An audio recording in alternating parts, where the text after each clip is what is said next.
Welcome to City Pulse. I'm Travis Leamons, your host. On today's show, we check out Spark Park Kennedy Elementary and grab our running shoes and head to Ellington Airport for the annual Houston Airport's Aviator Run. Before taking to the tarmac, HTV stays in-house to celebrate those who sell houses for a living. Each April, the Houston Black Real Estate Association holds Realtist Week. This year, the celebration inside City Hall was met with fanfare and a special recognition from Mayor Whitmire. Our Realtors family, our $1,000 for a lot of families. We need your feedback. We want you to be engaged. We want you to participate in our housing committee meetings. The city of Houston has a fundamental role in housing affordability, and so it's critical that organizations, advocacy groups involved with real estate development are involved so they can help influence local policy, local government, but also that we can do this work together. Government can't do it alone. Therefore, I, John Whitmire, Mayor of the City of Houston, hereby proclaim the month of April 7th through the 13th as Realtist Week in Houston. Thank y'all. Now it is time to get outside and go for a bike ride around town. And that's just what hundreds of Houstonians did as part of the Tour to Houston at Discovery Green. Tour to Houston. Tour to Houston, bike ride. There's 20 miles, 40 miles, 60 miles. Yeah, we did the 20-mile route. It's just a fun way to see the city.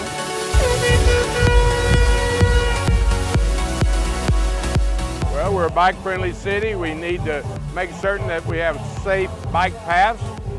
We need to maintain our concern about our mobility, give people options. So this is just one component of Houston's mobility. Also, it just helps build community. You might meet some new friends out here while you're cycling and staying fit at the same time. I mean, just look at it. It's bringing everybody out, everybody's being healthy, protecting the environment, and then of course just raising funds to keep the bike trails safe and so on. I like getting outdoors. These are streets that you normally drive, and so you get to take them at a slower pace. And again, you get to share that time with friends, colleagues in the industry. And ask everyone to be kind and be public servants and bring everybody together. People around that were out here supporting us, cheering us on. That was a great thing for us. We were excited the weather held up. It was very nice. It was nice and cool. So today, I've never really been in the area that we went through, so it's a new area I could go and visit, and there was a couple places I would check out to eat because it smelled good on the route. Very good way to get active riding a bike. You get to see a lot of parts of Houston that you don't normally get to see. Don't think too hard about it, just get out here and do it. I'm ready to do the 60 next year, that's for sure. it just brings us all out to share the great outdoors, great weather, and a good physical activity, good for your health. Get out here and do it. It's good for your body, good for your soul. This is a great city, diverse, but we also need to unify on days like today. Here's a shocker. Kennedy Elementary School is a Spark Park you need to know. The kids are thrilled with their new playground and running track. This new park is also open for parents and neighbors to enjoy picnics and exercise on weekends. Yay, Kennedy!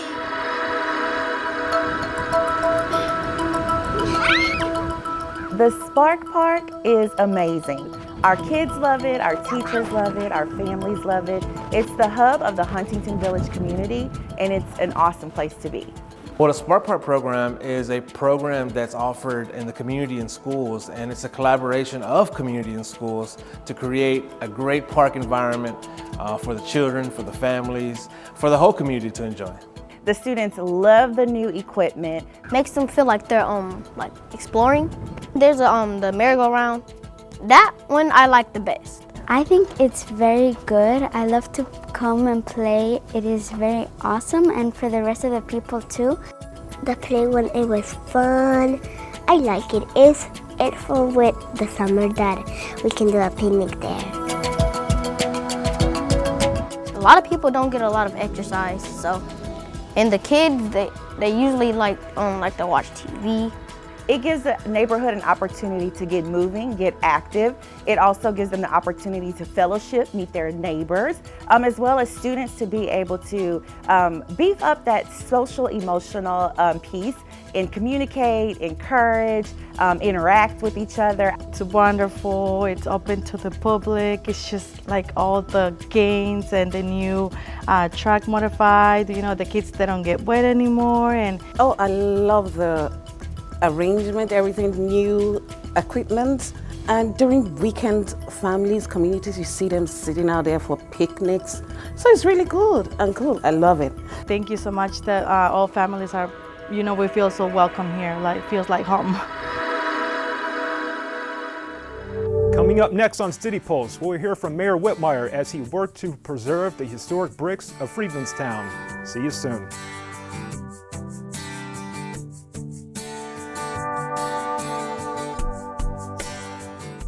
Lots of people with completely different backgrounds coming together for a greater goal represents Houston as a whole. And everybody has a different style, but that's kind of our thing. We're very proud of how different we are. Houston First Corporation introduces a new cultural center in downtown Houston, Lynn Wyatt Square in the Houston Theater District, with oak trees, water features, and programming open to the public. LynnWyattSquare.com. Houston is one of the most diverse cities in the nation. Yet across America, hate crimes involving victims identified as Jewish soared in 2022. More than half of religious-based hate crimes targets the Jewish community, and more than half the ethnic hate targets the black community. An attack against any faith or ethnic group is an attack against all of us. There is no place in America for hate against anyone. As Houstonians, we are all in this together. Metro is here for you every day, providing safe, reliable travel options. We take you to celebrations and help during emergencies.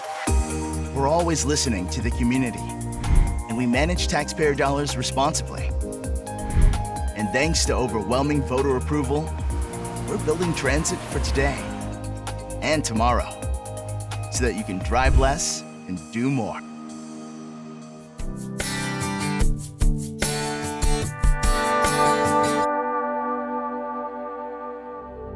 Travis Leamons here, back with more City Pulse.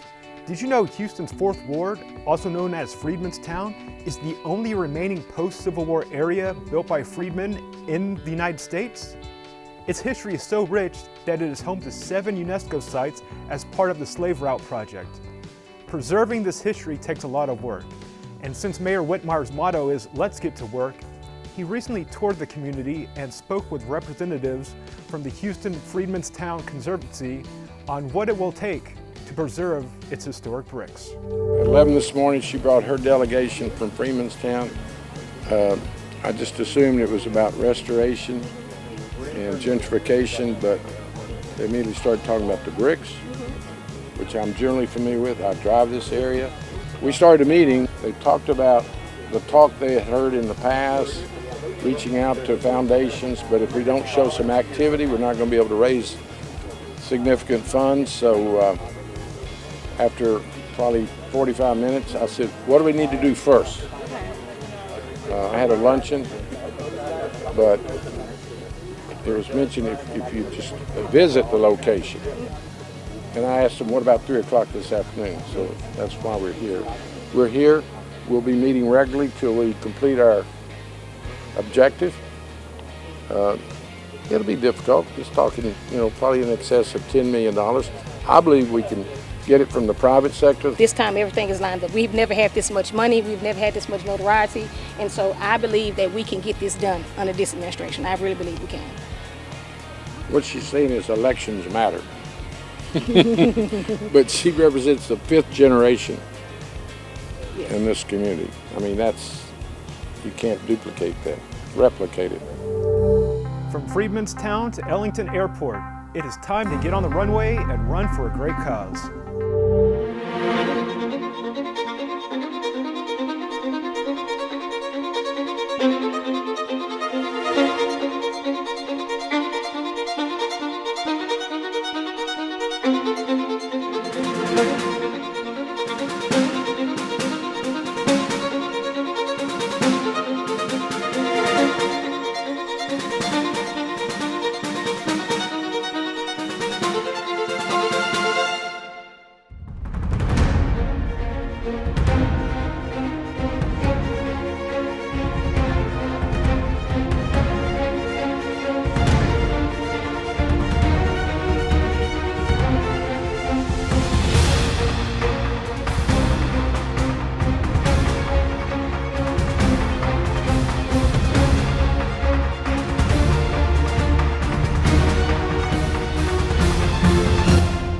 am proud to name today Houston Airport's Aviator 5K Day in the city of Houston.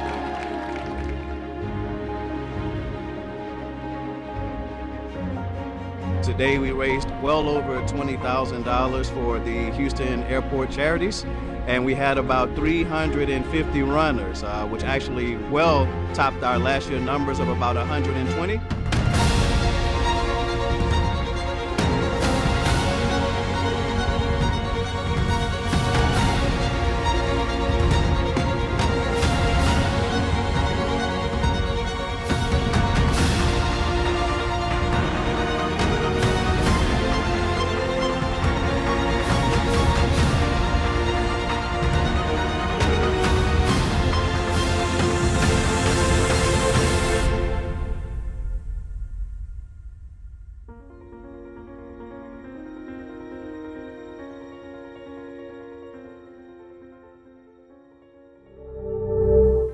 Our final story honors John Thomas Biggers, a man who had planned to be a plumber until he took an art class that helped him understand the religious and social context of African art.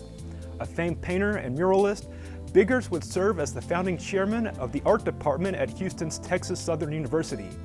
Please enjoy this ode to John Thomas Biggers from Houston Poet Laureate, Eris Keon Brown.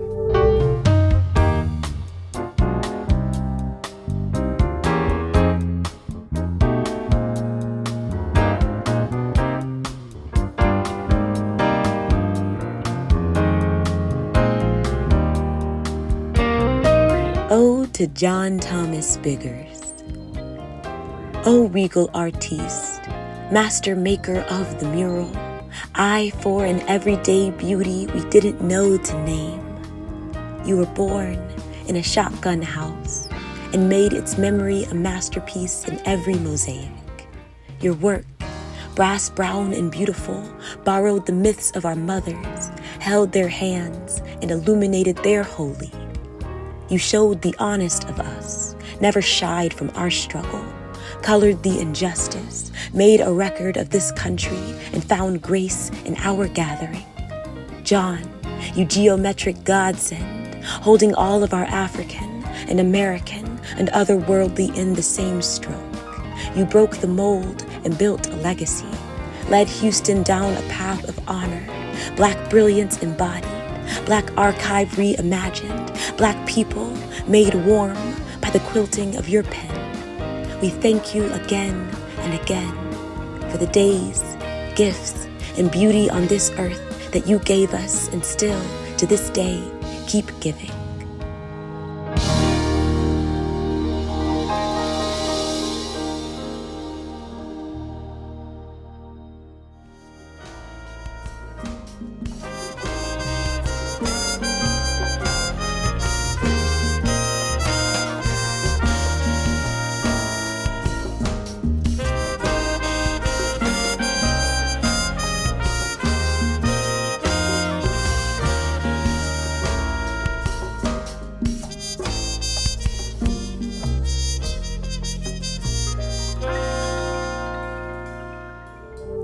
That is going to do it for me and City Pulse. For HTV Houston Television and the City of Houston, I'm Travis Leamons. Until next time, do better and be kind.